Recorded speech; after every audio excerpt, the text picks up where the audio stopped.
Hello, everybody. This is Sri from BizBuzz. What matters the most in your business? Sponsored by My Work Belt. My Work Belt is a all-in-one software to run your business. If you are a service-based small business or even from manufacturing, check it out. myworkbelt.com.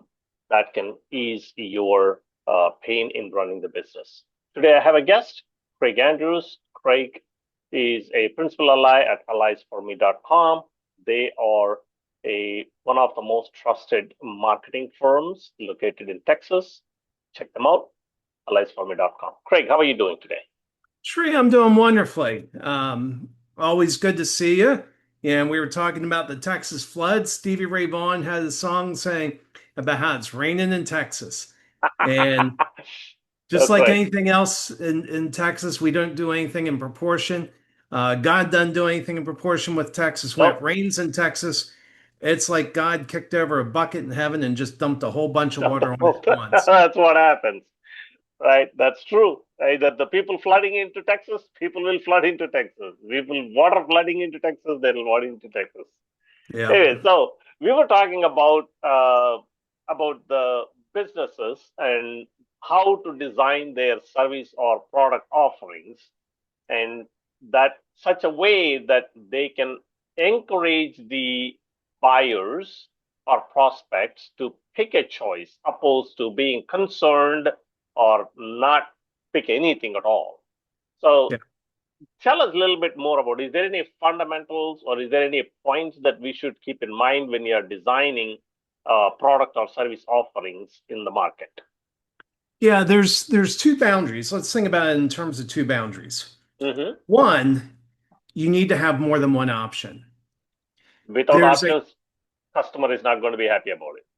well, it's not that they're not even going to understand why they're doing what they're doing, Okay, but we have a need to compare. I We see. have a need to compare. And so if you have a business where you're doing proposals Hmm. and you put out proposals and you only have one option in that proposal that you know will be best for them, which Hmm. is a good thing to do for them, but you're not helping them because Hmm. when they see that, they only see one option and you're driving them to go get another proposal so they can do comparative shopping. I see. I see. They don't even realize they're doing this. And but we need to be able to compare to make choices, and we're always comparing. And let's go back to the floods. The we talked about how the water level in the river going by my house is 14 feet above normal. Well, right there, I had a comparison. I told you what normal is. I told you where we are, That and is you're correct. able to evaluate and say, Craig, that sounds bad. And I'm like, Yes. it is bad. At least it's not 30 feet when we had houses flooding. Now, without that comparison, you would not know how bad it is or how good it is when you don't have a baseline comparison. Right. So the first principle to latch onto is your customers need to be able to compare to make a choice. If they can't compare, they're going to struggle moving forward. That's If right. you truly believe that you're serving your customers the best and you know the perfect option for them, Hmm.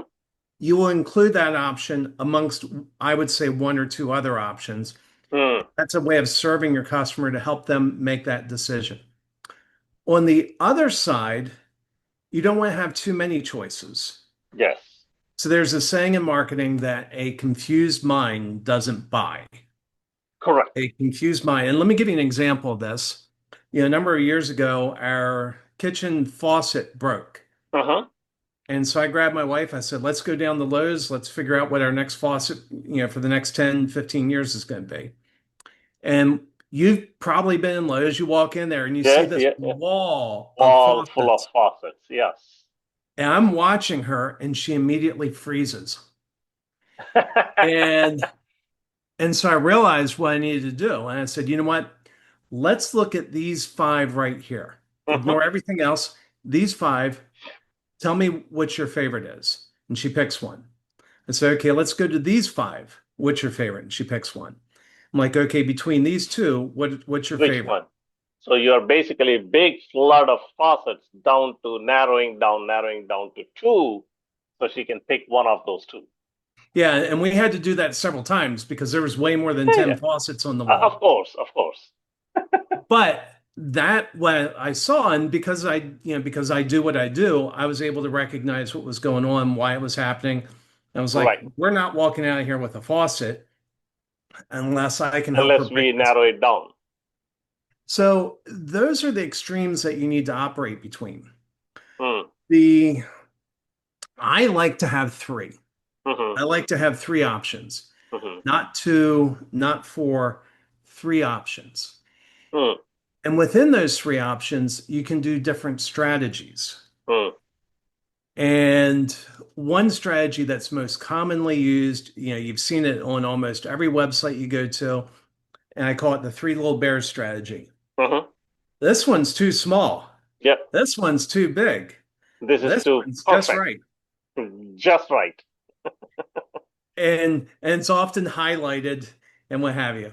Right. Well, my personal belief is people are starting to wise up to that strategy. Mm-hmm. And starting to realize, oh, they want me to pick the middle one. And Yes. as soon as they feel like they're losing autonomy, that's the other thing. As soon as you take away someone's autonomy, they're less likely to make a decision. They feel like you're in control and they like to be in control. Indeed, yes. Indeed, yes. So there's some more advanced strategies that you can use. And one of those is called odd man out. Odd man out. Yeah, true. Now, these are my terms. If you search the internet, I don't think I've written You're not about good. this a lot. That's right. You may not find these terms out there. But odd man out is where you take two similar choices and then an odd choice. Mm-hmm. And what happens is immediately they eliminate the odd choice and Mm. they're just Now they choosing are between down the to two two. similar. So pick one of those two. Yeah, the first time I heard about that strategy, I was reading about, some behavioral economist was talking about how he advises realtors. You know, realtors, if, I had I had a realtor when I moved to Austin complain Right. that we've taken you to all these houses and you haven't found any that you like. Like, well, you're taking me to the wrong houses. That's And right. and if realtors want to minimize the amount of time they're taking them to houses, let's say that I'm your realtor and you come to me and you say, Craig, I really want a Victorian house. Mm-hmm. Mm-hmm. Right. So what I'm going to do is I'm going to pick three houses. I'm going Yeah. to say, Dree, we're going to go out on a little house hunting trip, and I've picked three houses. One of them may seem a little different, but I really want you to consider it and I just want to see Just be your open-minded reaction. and yeah. Okay, so what I'm going to do is I'm going to pick two Victorian houses. One is going to be a clear winner. Yeah. One is just between the two, it's going to be a really easy choice. And then I'm going to pick sort of a mid-century house, Mm. something from the Completely 1950s outside. and maybe it's been fixed up. And so I take you into that and I'll say, this isn't quite Victorian, but it's mid-century, but they've done a nice job fixing it up. I just want you to look at. So what will happen is it doesn't matter what that house is. They're going to be comparing the two Victorian houses. They're By immediately going to eliminating that. eliminate the Victorian house.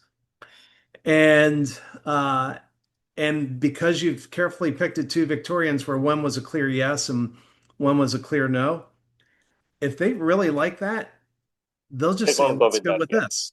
Yeah. And all of Yeah. a sudden, you didn't have to take them to 20 houses. You don't have to take them from it. So that's actually a wonderful psychology involved in it, and taking the advantage of knowing the psychology, right? But if you don't know that psychology, you're going to go into kind of a method, right? You toss as many darts you want, and you pick whatever the dart goes into that. So Yeah. that's where the customer gets frustrated and flustered. You are giving them too many choices, and then they go nothing. I can't I cannot make a decision. Or they may even going to go say, well, you gave me a lot of choices. Let me think about it. Yeah. Or it may say, okay, these are more than enough choices that I needed. Let me talk to my spouse or let me talk to my partner, and then I'll get back to you. So now Yeah. you basically lost them forever, Yeah. Yeah. right? And my frustration, and it has to be, you have to include choices that they really want. And so Yes, like any customer experience, you really need to listen to your customers. If you correct. give them, and it's like the conversation I had with my realtor when I moved to Austin, Yeah, you haven't taken me to the right houses. you have not taken me to the right house. Yeah, that's And true. That's see, there are a lot of challenges. A lot of times, the customer is not going to express you that this is not what I'm looking for. well, and I told them, as a matter of fact, early in our house hunting search, she started taking us to houses that were $100,000 over my target price. Right. And let me just, put some parameters around it. This was at a time that we bought a house in Austin for 300,000. She was taking me to houses and I'd given her the range of 250 to 300. That was Hmm. my range. She takes me into a house that's 400, 450. Yeah, And I finally had to naturally, talk to her. that is completely out of the discussion. Yeah, And no matter how many houses you see it, no matter how many choices you have as a customer, you're not going to pick them. And it's a waste of time, waste of everybody's time. realtor prior to that um, took me to a house. And before we even walked in the front door, I said, "Is this a busy street?" And he said, "Yes." I said, "I don't want to go in this house. Yeah, I've already said I don't want to be on a busy street." I told him that. And so yeah. that was a failure of the realtor. And so if you keep offering your customers, doesn't matter what you do, if you're a realtor or selling anything else, if you keep offering them choices that they don't want, They don't there's want. no number of choices you can give them where they'll be happy. Right. So, Craig, taking that into account, what you're suggesting is a very powerful concept here. Now, giving one choice to the customer or a prospect is not a good idea.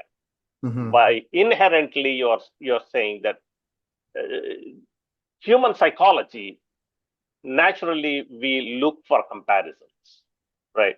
If we give them one choice with one proposal, then it naturally drives the prospect to look for other proposals from a different service providers or products to compare against, which is Yep. actually you are encouraging them to, hey, go look for some other choices, right? Now that's one part, and the other part is if you give them two choices from your own proposal or from your own service or product offerings, then they will pick one easily. Yeah. And that is really powerful concept. One is you can avoid having competition that you are fighting with, and rather you just simply give them, you can lead them to make a decision, and you know what is the best choice for them, Right. right? That's a great concept. Thank you very much for sharing that with us. And those who are listening to us, hopefully you are taking this into account and apply it in your business and be able to survive and grow on your business. If you have not subscribed to us, I highly encourage you to subscribe to us and like us and share this video. And if you have any other comments, if you have any other topics you like us to discuss here, so you can enjoy the benefit of those ideas, by all means, please make a comment, and that way we will collect all those ideas and continue the dialogue. Great. Thank you very much for joining us today and greatly appreciate your time and sharing your knowledge with the small business community.